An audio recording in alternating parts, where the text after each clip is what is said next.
Bookies. Today we're going to go over books I would recommend from my February TBR. So let's get started.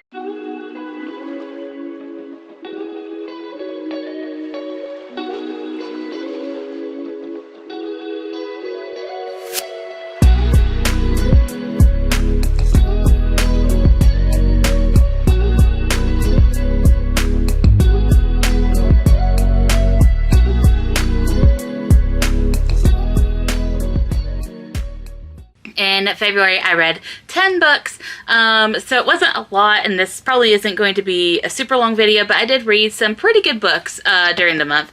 The first one is a children's picture book. It is called This Is Not My Home by Vivienne, Chang, and Eugenie. In this one, it is about this young girl whose mother moves them back to her home country of Taiwan.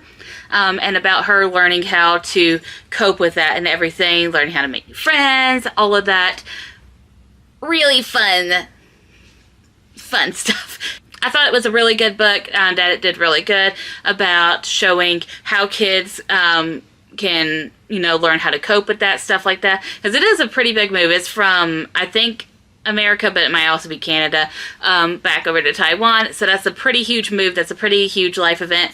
And I feel it did really well explaining this life event and explaining that while this isn't your home now, that maybe you could make it your new home. The next impactful read that I read for February was The Black Queen by Jumata Emill. Oh my god. If you don't pick this up, I don't even know if we can be friends anymore. Just kidding. But this is such a good book. So basically this in this book there is a high school that our main characters are attending, and after Katrina and everything, it basically forced these two communities to come together. It's set in modern time, I will say, but because it's the South, they're acting like integration wasn't a thing. These white people are awful.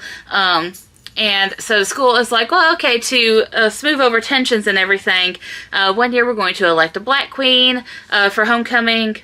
Yeah, for homecoming. And then I'm like, is it homecoming or prom? One of those two.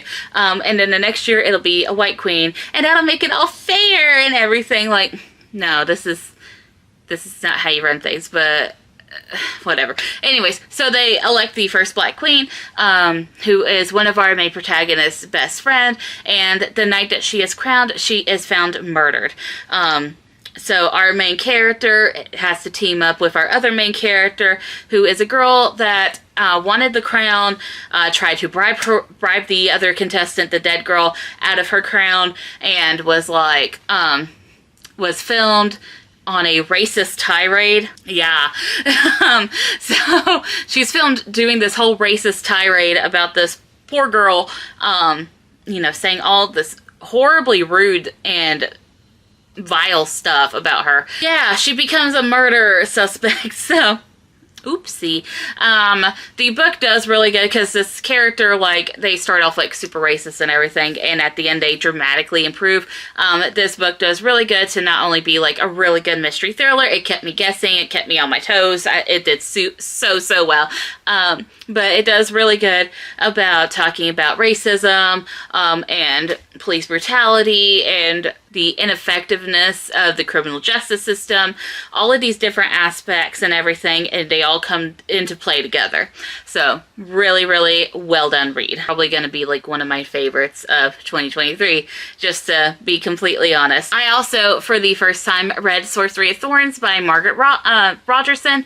I thought it was really good. If you're super bookish and everything and you want to read books that are bookish, this would be definitely one of those. Our main character is kind of this librarian, keeper of the tomes kind of thing.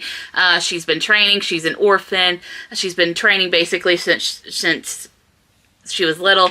And one night her mentor is killed and she's thrust into kind of a quasi-murder investigation / cover-up / they're trying to assassinate her kind of thing. It is a wild ride, and it did really well as a standalone. There is a little novelette sequel is a little short story that shows her and the love interest and like a little side mystery and stuff like that, but you don't have to read that. It has no impact on the story whatsoever.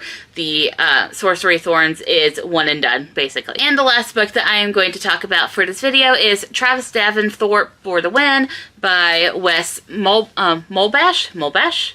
I'm reading my phone right here. But this is a cute little graphic novel detailing our protagonist, whose name's Travis. He has this birthmark, and he kind of is an outsider, not because of the birthmark entirely, but for I guess kid reasons, I don't know.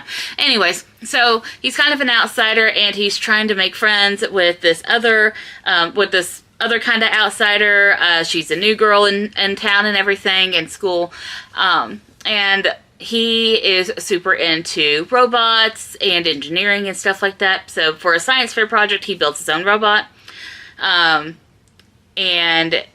he gets entangled in this Arthurian kind of thing where he basically pulls this sword from a stone kind of thing. It's like Arthurian retelling-esque for younger children. Anyways, he is the chosen one for this mission where he has to learn how to defeat these big bad evil people.